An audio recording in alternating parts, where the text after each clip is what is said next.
Media बंधुओं, जैसा कि आप लोगों को ये विदित है कि हर नव वर्ष के पहले महीने में ही आज के दिन दिनांक 15 जनवरी को पूरे देश में हमारी पार्टी के लोग मेरा जन्मदिन मनाते हैं और हमेशा की तरह वे आज भी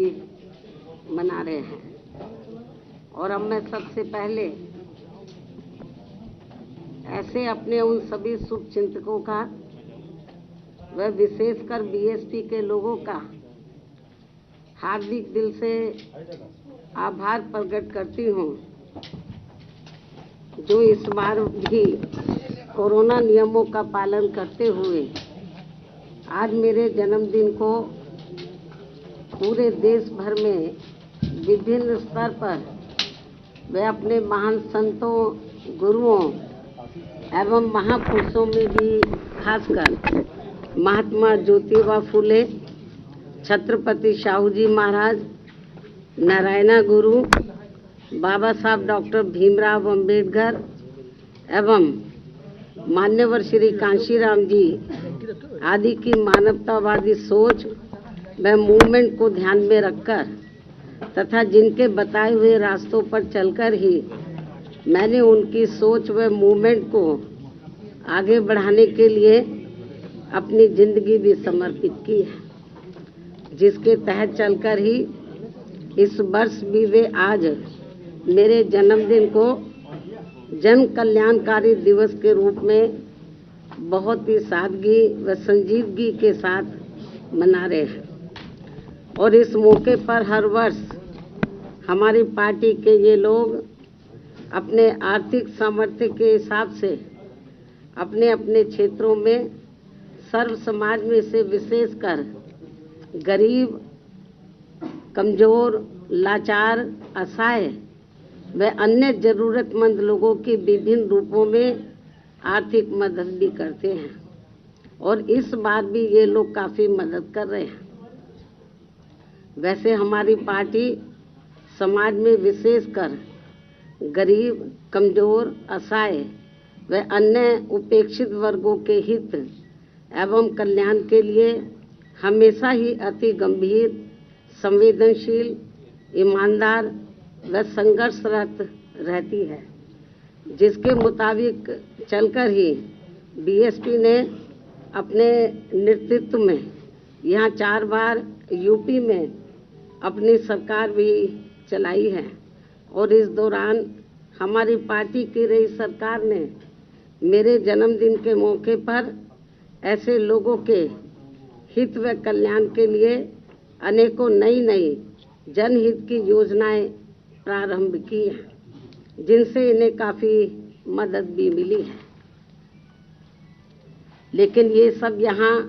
जातिवादी, संकीर्ण, सांप्रदायिक व पूंजीवादी मानसिकता रखने वाली विरोधी पार्टियों को अच्छा नहीं लगा है, जिसकी खास वजह से ही तब फिर इन्होंने यहाँ बीएसपी के विरुद्ध अंदर एकजुट होकर व सभी साम, दाम, दंड भेद आदि अनेकों हथकंडे इस्तेमाल करके बीएसपी को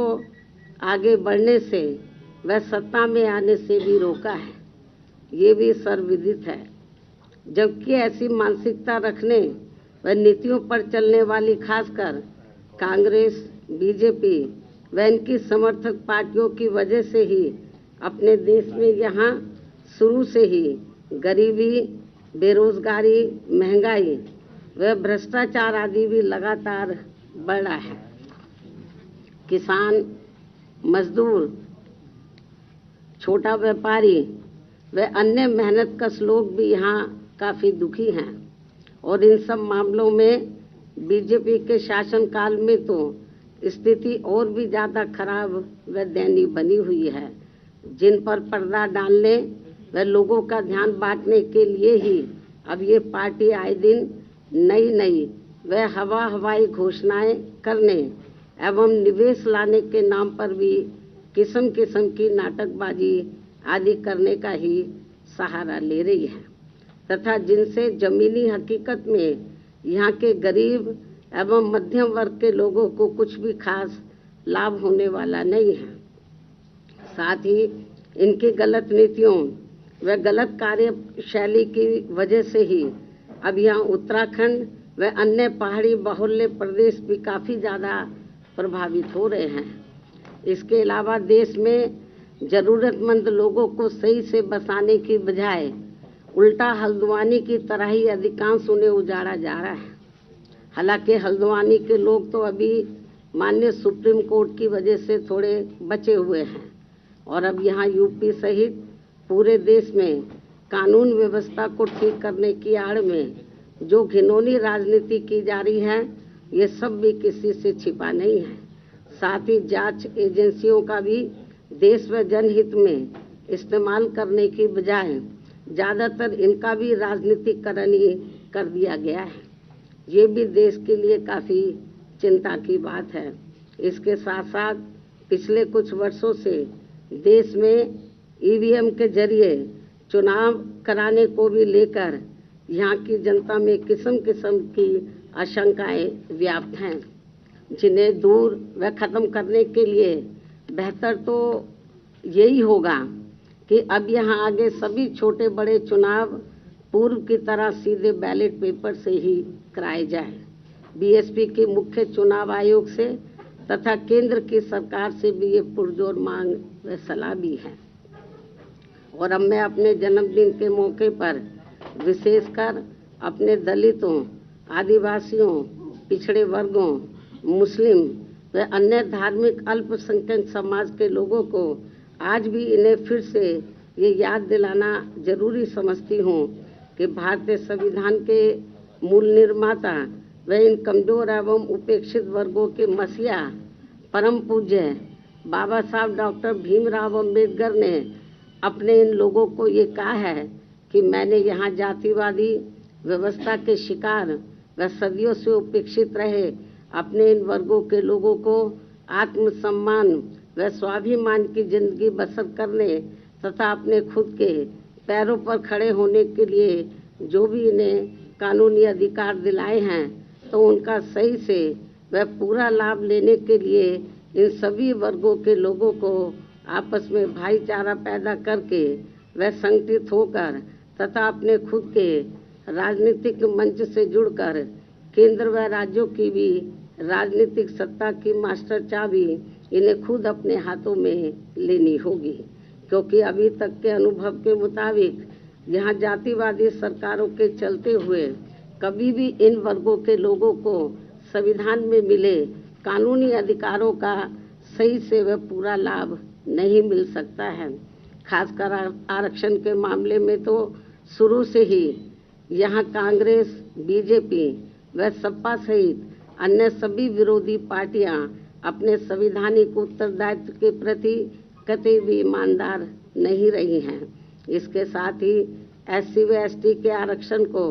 लागू करने के मामले में ही नहीं बल्कि ओबीसी के आरक्षण को भी लेकर इन पार्टियों का रवैया अधिकांश समय अति जातिवादी व क्रूर ही देखने को मिला है, जिसके तहत ही कांग्रेस पार्टी ने केंद्र में अपनी सरकार के लंबे दौर के रहते हुए भी पिछड़ों के आरक्षण संबंधी मंडल कमीशन की रिपोर्ट को लागू नहीं होने दिया। इसके साथ साथ इन्होंने एससी व एसटी के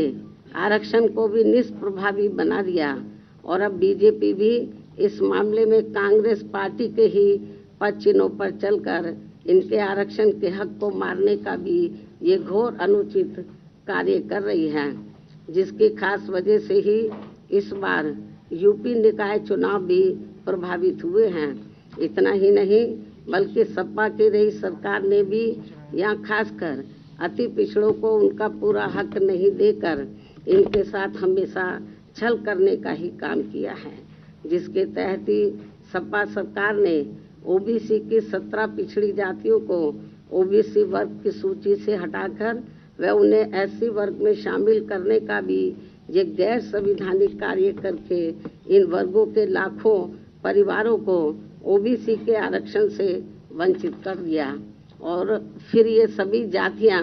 ना ओबीसी में रह पाई और ना ही एससी में उन्हें शामिल किया जा सका। और ये गलत कार्य करने पर सपा सरकार को कोर्ट की फटकार अलग लगी और तब फिर ये जातियां पुरानी स्थिति में वापस आई हैं। इसके साथ साथ सपा सरकार ने एससी व एसटी का पदोन्नति में आरक्षण को भी खत्म कर दिया और इससे संबंधित बिल को सपा ने संसद में फाड़ दिया तथा इसे फिर पास भी नहीं होने दिया गया। जबकि बीएसपी की रही सरकार में एससी व एसटी के साथ साथ अति पिछड़ों व पिछड़ों को भी उनका आरक्षण का पूरा हक व लाभ जबकि बीएसपी की रही सरकार में एससी व एसटी के साथ साथ अति पिछड़ों एवं पिछड़ों को भी उनका आरक्षण का पूरा हक व लाभ दिया गया है। अन्य सभी मामलों में भी इनका प्राथमिकता के आधार पर पूरा ध्यान रखा गया है। साथ ही इनके संतों, गुरुओं व महापुरुषों आदि को भी हर स्तर पर पूरा आदर सम्मान दिया गया है, जिनकी सभी विरोधी पार्टियों की रही सरकारों में हर स्तर पर काफी उपेक्षा की गई है। ऐसी स्थिति में अब यहाँ कमजोर एवं उपेक्षित वर्गों के लोगों को बाबा साहब की कही गई इन बातों पर अमल करके इन्हें अपनी पार्टी बीएसपी को पूरी ईमानदारी एवं निष्ठा से तथा पूरे तन मन धन से व हर स्तर पर इसे सत्ता में जरूर लाना होगा। तभी फिर इन लोगों को बाबा साहब के दिए गए संवैधानिक कानूनों का सही से व पूरा लाभ मिल सकता है और तभी ये लोग यहाँ अपने आत्मसम्मान व स्वाभिमान की भी जिंदगी व्यतीत कर सकते हैं। और इसके लिए यदि ये लोग पूरे देश में जी जान से जुड़ जाते हैं तथा बाबा साहब का ये सपना साकार कर देते हैं तो फिर यही इनका मेरे जन्मदिन पर विशेष व कीमती तोहफा भी होगा। वैसे भी इसके सिवाय मुझे इनसे कुछ और नहीं चाहिए। मुझे पूरी उम्मीद है कि इस मामले में मेरे ये लोग अब मुझे आगे कतई भी निराश नहीं करेंगे और इसके लिए मेरे नेतृत्व में हमारी पार्टी ने पिछले 1 वर्ष में जो भी प्रयास किए हैं तो उसे विशेषकर बीएसपी से जुड़ रहे नए लोगों व वर्तमान युवा पीढ़ी तथा आगे आने वाली पीढ़ी के भी जानने व समझने के लिए अब मैं हर वर्ष की तरह इस वर्ष भी आज अपने जन्मदिन के शुभ अवसर पर मेरी लिखी पुस्तक मेरे संघर्ष में जीवन एवं बीएसपी मूवमेंट का सफरनामा के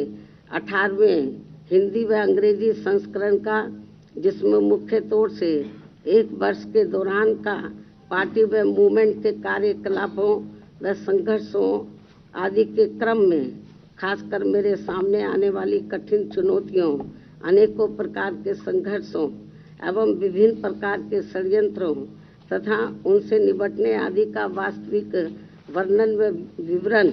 तथा साफ सुथरा लेखा जोखा होता है उसका विमोचन करती हूँ। लेकिन उससे पहले मैं बीएसपी के बारे में ये भी बताना जरूरी समझती हूँ कि बीएसपी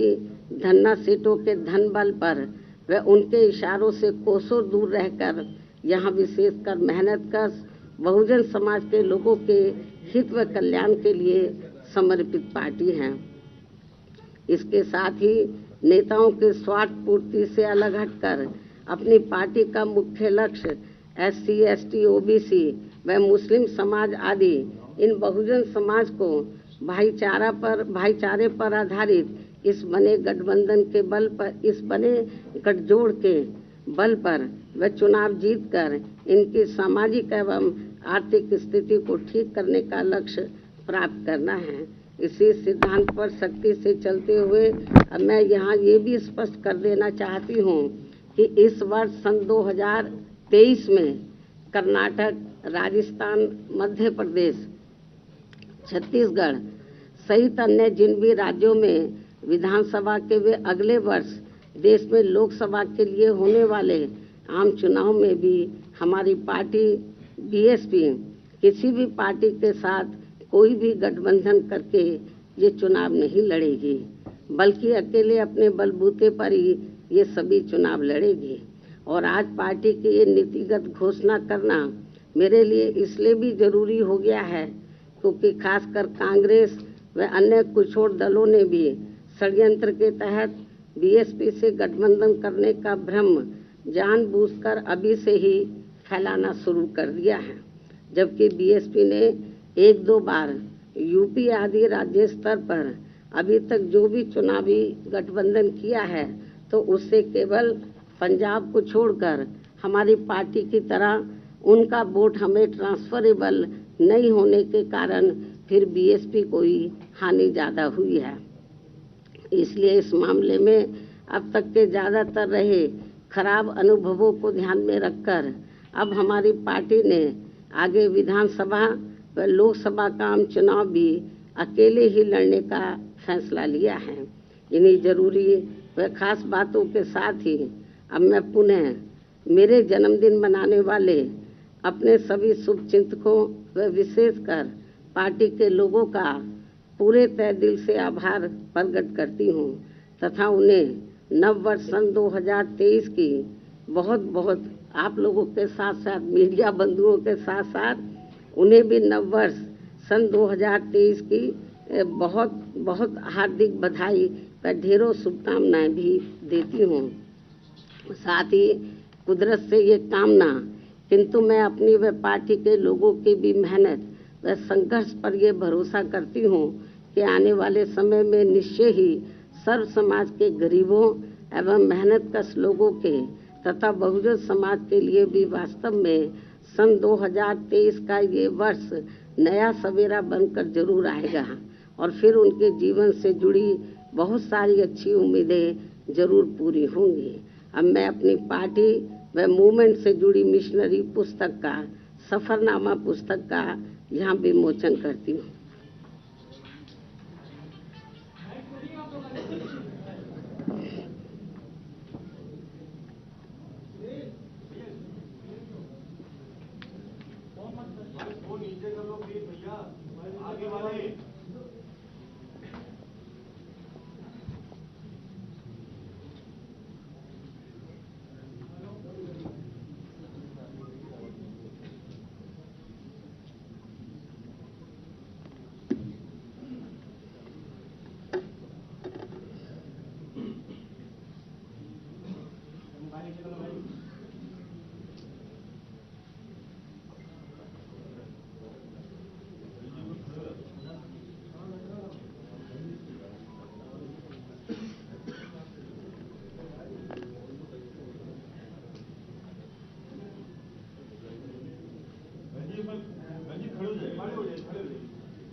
अंत में अब मैं सभी मीडिया बंधुओं से अपने जन्मदिन का केक व जलपान आदि ग्रहण करने के विशेष आग्रह के साथ ही अपनी बात यही समाप्त करूं, लेकिन उससे पहले यदि आप लोगों के कुछ सवाल हैं तो आप एक एक करके मुझसे जरूर पूछ सकते हैं, वरना फिर मैं आप लोगों से यही रजा लेती हूं। धन्यवाद। जय भीम व जय भारत।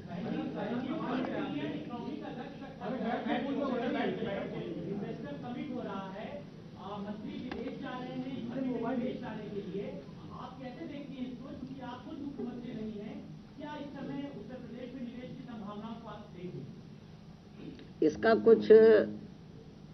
यूपी की जनता को मुझे कुछ फायदा होता हुआ नजर आ नहीं रहा है, केवल पब्लिसिटी ज़्यादा हो रही है। जमीनी हकीकत में यूपी की जनता को कुछ लाभ हो रहा है वो तो मुझे कहीं नज़र नहीं आ रहा और मुझे लगता है आप लोगों को भी नज़र नहीं आ रहा है।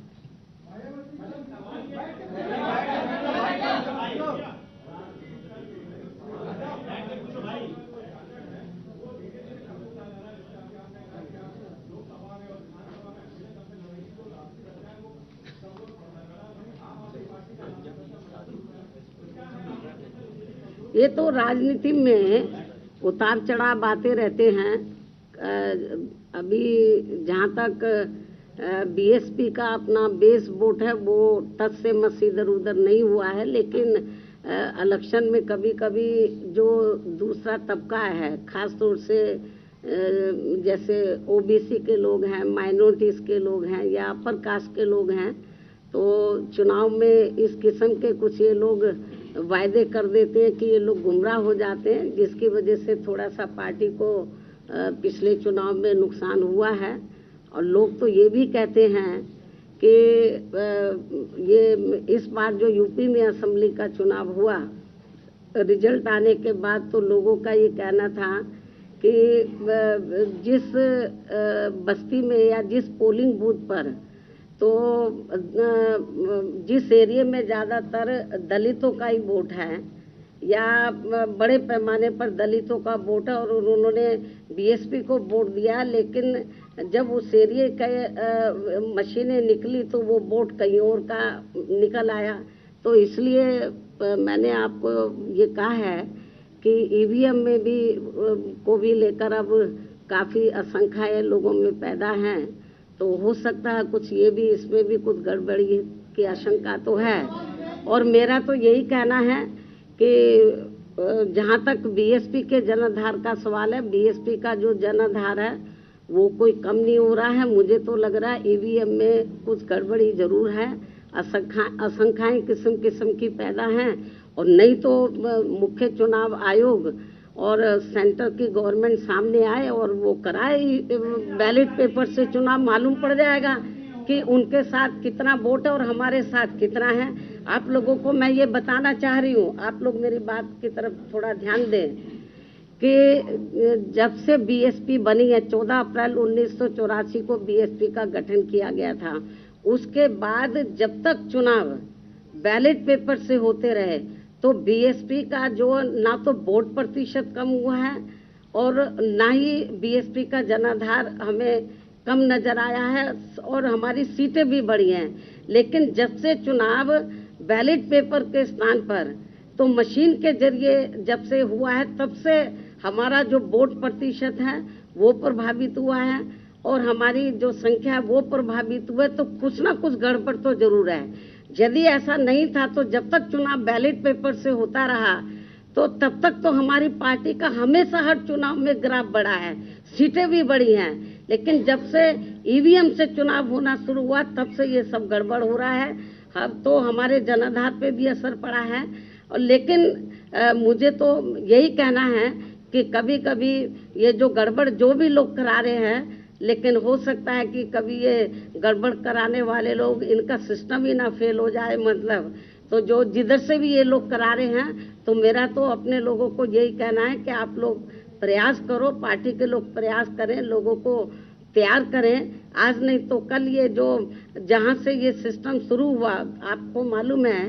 कि दुनिया के जिन देशों में पहले बैलेट पेपर से चुनाव होता था, जहां मशीन से शुरू हुआ, तो जब लगा इसमें धांधली हो रही तो वहां खत्म कर दिया, बैलेट पेपर से वहां चुनाव हो रहा है। तो इसलिए मैं आपको ये बताना चाह रही हूँ कि ये मशीनों का कमाल है और कुछ नहीं है। नहीं तो ये लोग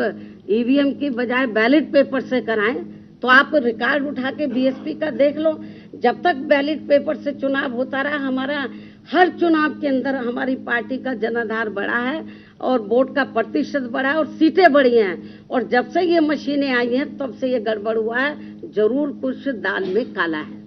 और इसको लेकर हम लोग माननीय सुप्रीम कोर्ट में भी गए। ऐसा नहीं है हमारी पार्टी गई, और भी पार्टियां गई मतलब, लेकिन उसके बाद उन्होंने कहा कि हम पर्ची सिस्टम वो भी गड़बड़ है, बोलते 4-5 पर्ची निकाल लेंगे। ऐसा नहीं है, ये ठीक सिस्टम नहीं है। बल्कि जब ये वोटिंग मशीन में वोट पड़ा है तो उससे जो पर्चियां, उससे पूरी की पूरी पर्चियां टैली होनी चाहिए, मालूम पड़ जाएगा। फिर उसको भी ये करने के लिए तैयार नहीं है ये। तो इसलिए ये जो आपने सवाल पूछा है ये केवल ईवीएम का कमाल है और कुछ नहीं। और पूछो। नहीं, हम तो जो कर सकते थे, हम लोग माननीय सुप्रीम कोर्ट में गए, हमने माननीय चुनाव आयुक्त को भी कहा। आज फिर हम मीडिया के माध्यम से कह रहे हैं कि आप बैलेट पेपर से चुनाव कराएं। दुनिया के बहुत से ऐसे देश हैं जहां पर ये सब गड़बड़ हो रहा था, वो फिर से बैलेट पेपर पर आ गए। क्यों नहीं बैलेट पेपर पे आते हैं?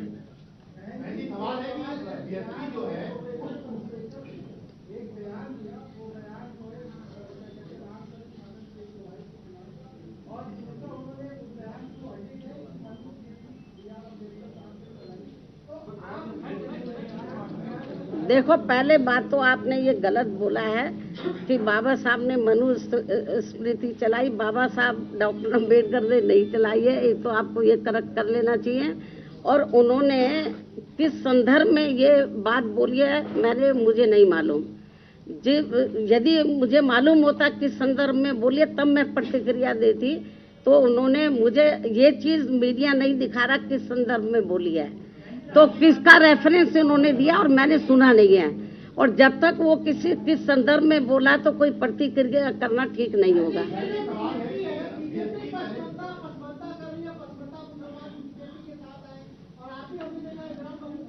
मैं जो आपको बता रही हूँ पसमानदे के बारे में, पूरे यूपी के मुस्लिम समाज के लोगों को ये मालूम है कि उनके साथ किस प्रकार की ज्यादती हो रही है, यूपी में नहीं पूरे देश के अंदर। तो जहाँ तक पसमानदा का सवाल है, ये मैंने ट्वीट के जरिए भी कहा था, जो मुस्लिम समाज है वो मुस्लिम पहले पसमानदा बाद में है। तो जो उनके साथ में जुल्म ज्यादती हो रही है, मुझे नहीं लगता कि वो भारतीय जनता पार्टी के किसी भी प्रकार के बहकावे में आएंगे। तो वो इनके बहकावे में आने वाले कतई भी नहीं है।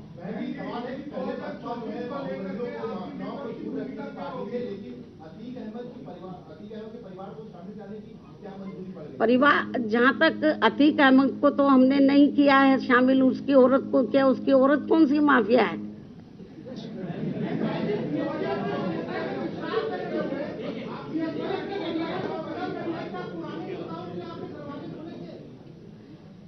आपको ये मालूम है,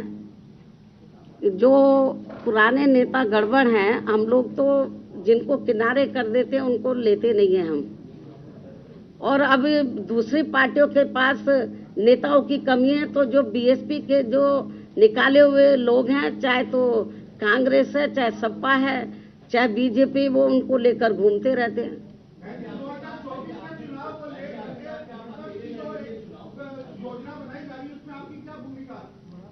बीएसपी की जो विचारधारा है, तो जो विपक्ष की जितनी पार्टियां हैं उनसे बिल्कुल अलग है। हमारी पार्टी पॉलिटिकल पार्टी के साथ साथ एक मूवमेंट भी है, एक मिशन भी है। ये सारी चीजों को देखकर हम लोग आगे बढ़ रहे हैं। धन्यवाद।